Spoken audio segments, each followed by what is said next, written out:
Hello, everybody. Scott Golden Opportunities Coaching here with the Golden Opportunities Coaching YouTube channel. And we've got over 400, or actually over 300 audios for you to choose from.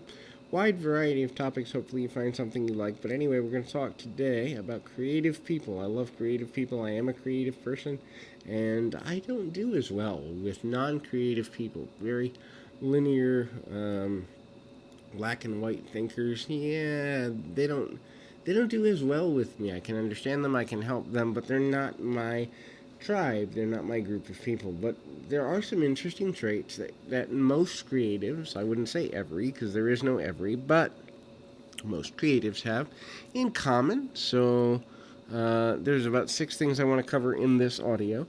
The first thing is openness to new ideas. A creative person realizes that there are things that haven't been invented yet, haven't been created yet, and part of the fun and journey in life is the creation of new ideas, new concepts. Maybe if they're an artist, maybe new visuals, new ways of thinking, being, learning, or experiencing things. This is one of their joys in life.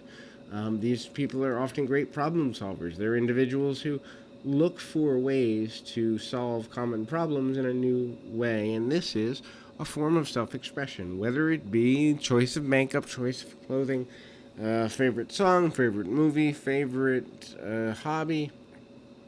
These people are looking for a way to embrace their uniqueness and express that to the world. A creative person doesn't necessarily care about validation as much as a non creative person who's only doing it to get some form of recognition. Instead, the recognition comes from I created this and somebody, somewhere, will appreciate it. And even if they don't, I'm glad I did it. And I feel good that I went through the act of creation. This is what drives a creative person. It is a different world drive and quite often a different world view. The next thing is they learn from their mistakes. Creative people don't worry about mistakes, errors, and needing to edit or change or alter plans, ideas, concepts, designs, or anything like that because they understand that the process of learning and growth that comes through being adaptable and flexible is one of the greatest parts of life. I can tell you in the journey with this YouTube channel, which thank you to the subscribers, by the way, we're almost halfway to our goal. With 400 over 440 subscribers, would love to get to 500 in the month of October. We're hoping September. That didn't come together. Maybe October will be our month. We'd love to get to 1,000 as quickly as possible so we can do some donation stuff for people in need. But we'll get there when we get there, and that's part of it. Learn from the mistakes, learn from the things that aren't working. Don't take it personally because it's not personal. Different things work for different people, different situations. Balance out, and none of it matters until you make it matter, which is one of the things that my clients and I work on all the time. Many times a person is non-creative or very linear in thought because they're making things matter that exclude them from thinking creatively. And it's like, does this really matter if you want to move forward? And a lot of times the answer for people is no. But if they've made something matter for a very long time that doesn't matter in the grand scheme of things, they can be holding themselves back without even realizing it. The next is they're good being by themselves, they're good with themselves. This is because creativity often takes self-reflection. So many introverted people are really creative people who haven't necessarily found an outlet yet, or they don't know what to do with their creativity, or they're just kind of looking at life going, huh? What's this about?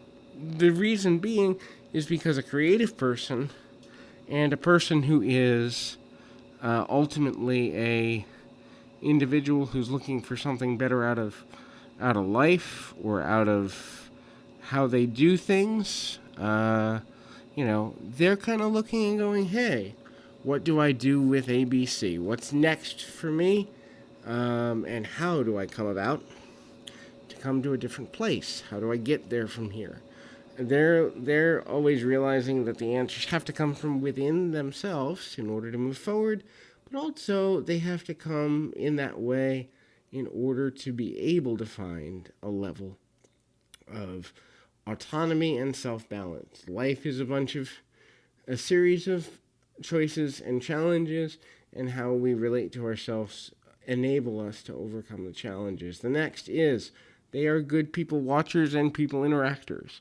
So if you are the type of person who likes to ask a lot of questions, if you're the type of person who likes to connect with others based on theoretical and philosophical questions and conversations, chances are you're more creative. You understand that every person has a story. You understand that the story is where the value of interaction is, and that ultimately becomes a greater part of life in general. It's not so much the journey, it's not so much the destination, it's the journey and interacting with a wide variety of people from a millionaire to a homeless person and all points in between will gain you the perspective in life to be able to make the most educated decisions possible and have the best wide variety of experiences possible. The last one is most creative people are very intuitive or in tune with their spiritual side, philosophical side, a higher power. This is because they realize that